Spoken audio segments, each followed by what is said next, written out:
Excellencies, today we have witnessed the win for climate change of epic proportions. I am proud beyond measure that today the United Nations General Assembly has overwhelmingly adopted Vanuatu's resolution on climate change and human rights.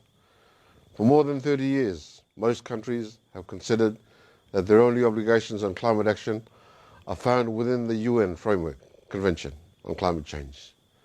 But friends, the UNFCCC is only one international legal instrument, and one in which there are few legally enforceable obligations.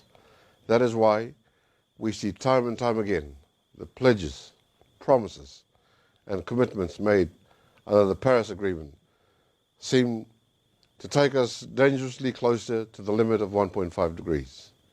But today, the nations of the world asked a critical set of questions on climate obligations to the world's highest judicial body, the United Nations International Court of Justice. The court will help to clarify the other legal instruments under international law that also contain climate obligations. Importantly, the court will tell us what the legal consequences are for the states that disregard these laws and cause climate and environmental harm. Vanuatu sees today's historic resolution as the beginning of a new era in multilateral climate cooperation, one that is more fully focused on upholding the rule of international law, and an era that places human rights and intergenerational equity at the forefront of climate decision making. The very fact that a small Pacific Island nation like Vanuatu was able to successfully spearhead such a transformative outcome speaks to the incredible support from all comers of the globe. Today, I would like to celebrate with you all this historic win for climate justice. I celebrate with the Pacific Island law students who first lobbied the government of Vanuatu to take up this fight. I celebrate with previous administrations and leaders of Vanuatu who heeded the call of our youth.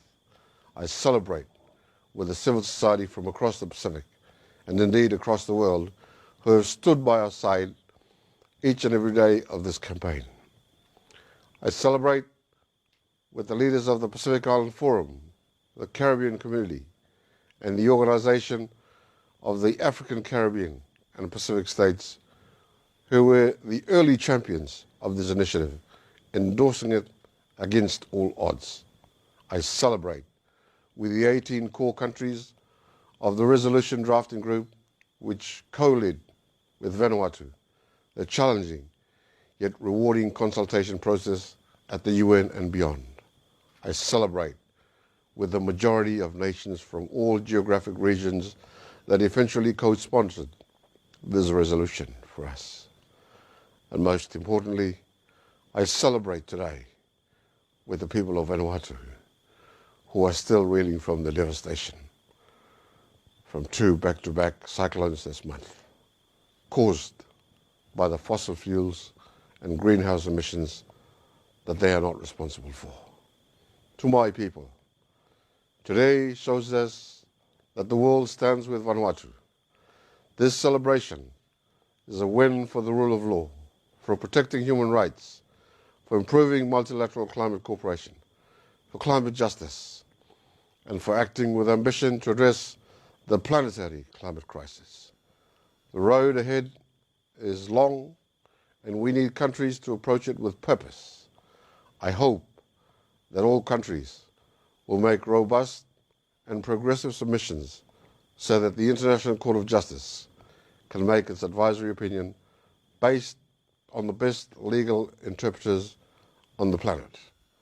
All states have a role to play. To the rest of the world, know that Vanuatu will continue to lead from the forefront with highest climate ambition. You can always count on Vanuatu to be your staunchest ally in the collective fight for saving our blue planet. I thank you all, and may God bless us all.